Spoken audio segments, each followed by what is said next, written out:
சற்றுமுன் வெளியான தகவல். கலைஞர் மகளிர் உரிமை தொகையில் முக்கியமான தகவல் வெளியுள்ளது. அது சொல்ல பார்க்க போறோம். நீங்க நம்ம சேனல் அதை பத்தி தான் பார்க்க போறோம். நீங்க நம்ம சேனல் சப்ஸ்கிரைப் பண்ணாம இருந்தீங்கன்னா மறக்காம லைக் பண்ணிக்கோங்க, சப்ஸ்கிரைப் பண்ணிக்கோங்க.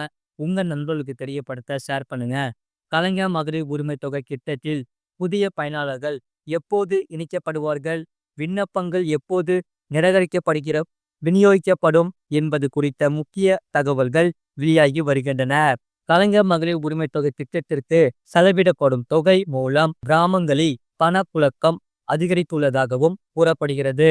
தமிழகத்திலும் உரிமை தொகை எப்போது அதிகரிக்கப்படும் என்ற எதிர்பார்ப்பு ஒரு பக்கம் இருந்தாலும், புதிய பயனாளர்கள் இணைப்பு கோரிக்கையை அரசு எப்போது செயல்படுத்தப்படும் என்ற கோரிக்கை தான் அதிகமாக உள்ளது. தற்போது தமிழ்நாட்டில் சுமார் 1,15,00,000 பெண்கள் இத்திட்டத்தில் பயன்பெறுகின்றனர். சுமார் 2,30,00,000 குடும்ப அட்டைகள் உள்ள நிலையில் லட்சக்கணக்கானோர் இணைய காத்திருக்கின்றனர். அதாவது ஜூன் மாதம் கலைஞர் மகளிர் உரிமை தொகை திட்டம் விரிவுபடுத்தப்படும். ஜூன் 3 கலைஞர் கருணாநிதி பிறந்தநாள். அதை முன்னிட்டு இதற்கான அறிவிப்பு அதிகாரப்பூர்வமாக வெளியிடப்படும். முழு வீடியோ லிங்க் கீழே இருக்கு. அதை கிளிக் பண்ணி பாருங்க. மறக்காம லைக் பண்ணிக்கோங்க.